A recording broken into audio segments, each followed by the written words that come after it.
Hello and welcome to Legendary Spa in a legendary Formula One car. This is my 1988 McLaren MP4. It is fully upgraded. This is in the exclusive series, so of course you've got to fully upgrade to have access to it, and that is a custom livery. Now, I'm doing this because someone had said that it was possible, and oh boy, I tell you, I dread this car. I dread a lot of these earlier open wheel cars. They are tricky to handle. There's very little room for error, and there's very small margin between maximizing the car and completely losing it. So it takes a while to settle into this type of car. Ooh, I went off track there. Wow, that's not intended. So it takes a while to settle in, and you're going to see I'm driving this pretty crazy. I was getting a push and a pull and a push, slipstreaming at Lacombe corner here. You're going to see me doing some delicate weaving around these guys. And a little bit delicate here at the start. You don't want to have contact. This is a delicate car. You cannot get away with very much contact. Bruxelles is tricky.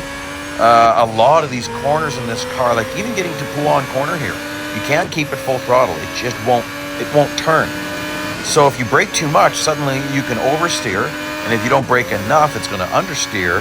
And there's this very slim margin, a slim sweet spot. If you get this just right, you can keep it full throttle between those two.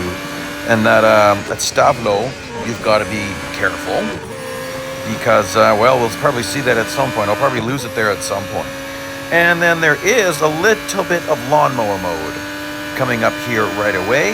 And then you've got to be careful because this car can really snap loose off track. You've got to be careful. So, and we're also going to switch to, let's see how I do here. Very careful. We're going to switch to a driver view here, just because I want to see my lap times. And there's an old school digital clock for doing lap times. I love that because in an endurance race, you really can't see your lap times, and you can record them and go back. But I do that every single lap just so we can see.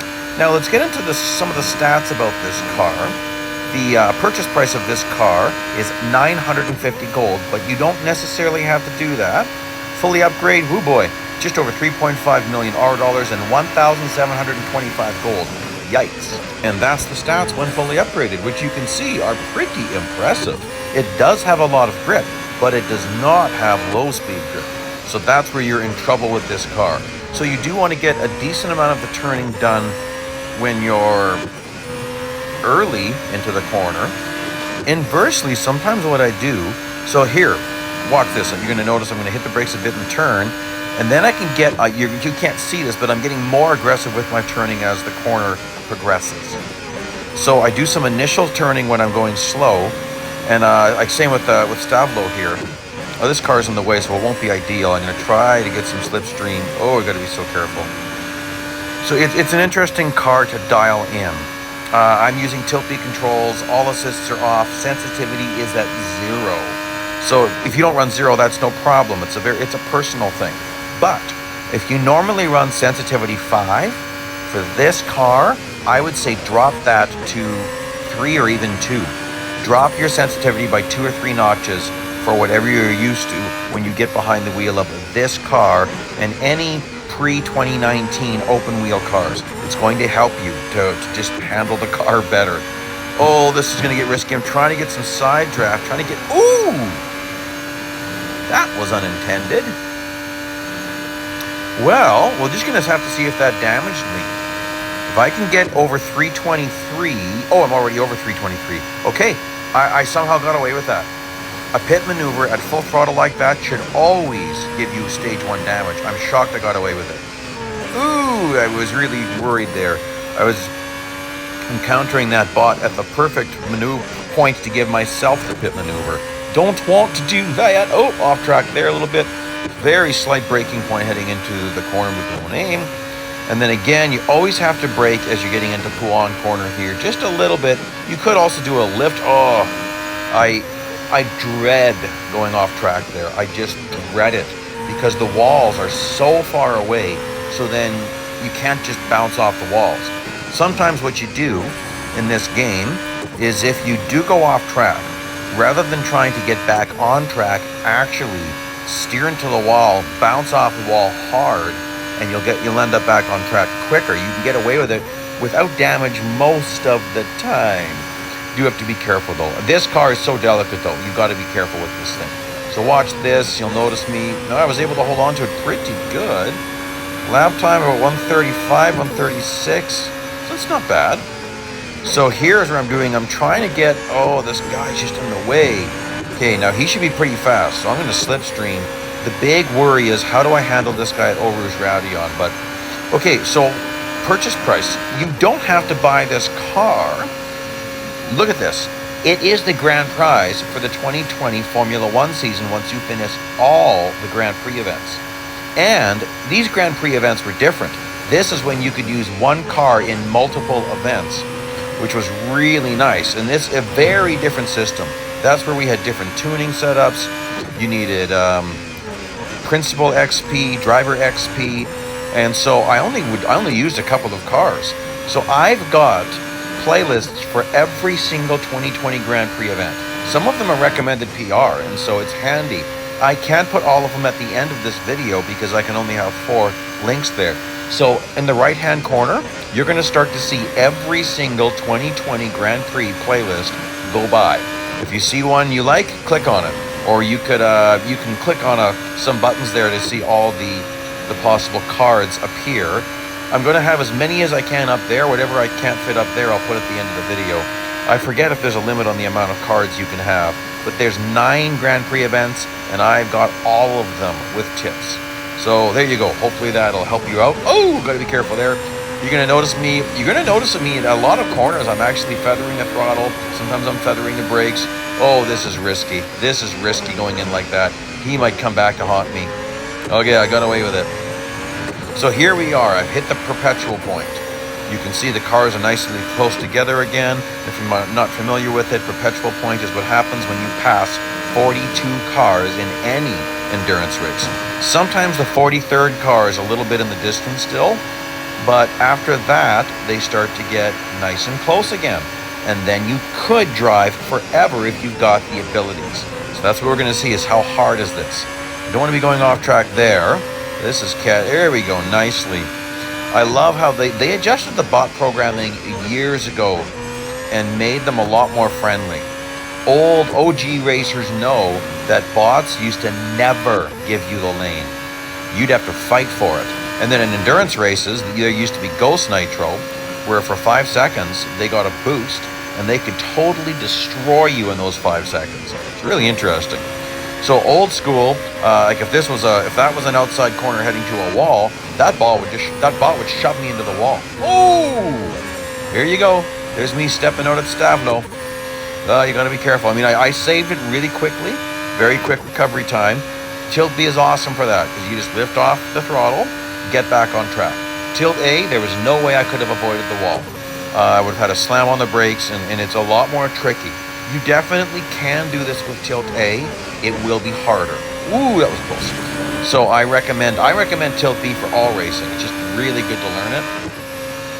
And let's see here. I should be clear here. Nice and wide going into that corner 1. That's one of the harder corners. 25% of the race happens between corner 1 and the top of Kemmel, which is Lacombe corner. So you definitely want to really learn how to nail corner 1. So you have all this advantage. Okay, now that's interesting. There's some tight bot grouping up there. So now I'm going to have to I'm very nervous with my clock being so low. So I need to get through this without getting tangled up with these guys, but I really need to get some forward momentum. So I went for a low inside overtake. Want to get this guy at Bruxelles if I can. Might go inside. No, corner with no name then. I'll brake early and then really power out and slingshot around him. Nuts, I tagged him. Oh, this is getting to be terrible. Okay, inside here then. Let's get this. Ooh, boy, it gets dicey. In case you don't know, every car at this point is faster than fully upgraded. They just don't corner very well. That's the only way I'm catching these guys at the corners, is bots don't corner well. But watch. You'll see how I'm on the throttle earlier. Like I was on the throttle before this guy. I'm even going to catch some slipstreams. See there, I caught a little bit, but he starts driving away. The only reason is because he's faster than fully upgraded. They get a 5 or maybe 10% boost. So you just see it on the long straights. Now, let's get a look at these lap times. Oh, that was not good. That's going to really hurt me. Oh, that bot really hit the brakes. I mean, I'm doing decent. Still around that 136 zone, even with mistakes. But, so obviously I can go faster than that. It gets dicier in traffic. Like, you get a nice tow, but then you've got to contend with things. So at this point, you can see it is possible. It's very difficult. Because if you really lose it in this car, at Pouan or even Stavlo or a few places like that, that can be your whole race right there. Like even now, I'm low on time and I don't have bots near me. So I've got to really plow through this fast, not slip and slide here, which is very difficult. Like right there, so little room for error in what I was just doing. Now, me passing him there, he could hit me. Oh, good, he didn't. I think I was passing him deep enough in the braking zone. Very short braking point there. You might notice that the gas pedal just is off and on. And this is a little bit longer than that corner, not much longer. I really want to catch him at this little left-right section before Stavlo. I'd like to catch him here. But I don't know if I can. Oh, he's no, that's wrecking my drive into Stavlo, especially since he could hit me. I'm nervous. Okay, he didn't hit me. Nervous of getting smashed. I've been smashed there so many times. You got to be careful of those ghosts. Typically, I'm doing better at this point. This is interesting. Having trouble refilling my timer. So, dangerously low. We might actually see the red here. Just a flash. There we go. There's a little, get a few more. Oh, look, that's way better lap time. Oh, well, 135, but that's about 1.5 seconds better than I was getting. Oh, look, the bots are nicely close to grouped together. I won't overtake this guy, I don't think. I'm going to be more careful with him. I'm not going to try to get away with a pit maneuver twice. A little bit of slipstream. This makes me nervous. When I get around him, I don't want to go flying off track. Oh, boy. That is dangerous to do that.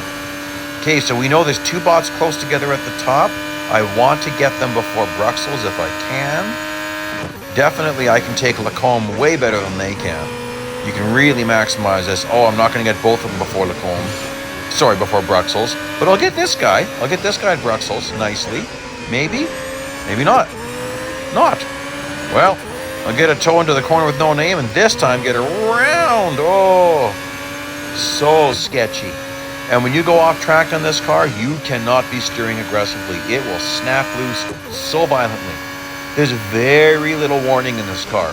You feel fine, and then boom, you're just loose. You're just gone.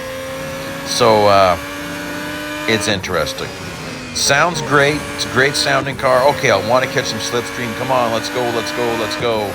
Beautiful. Even at this point, the bots brake a little bit, not at this corner, but at the next corner. I think. Let's see if I'm right. Maybe not. I could be wrong on that. And look at me, I'm running out of time again, but catching way more bots. Horrible drive there. That was wicked. I was doing good. I just couldn't. So the car wags while you're off track. So what happens is, every once in a while, it happens on a steady beat, you'll get an impulse into the steering, and the car will just kind of twitch. And if you're steering when one of those pulses hit you, you can really snap out. So you've got to be very careful. It's tricky to learn off-track driving. And so I've kind of learned to dance with it through the years. It's tricky.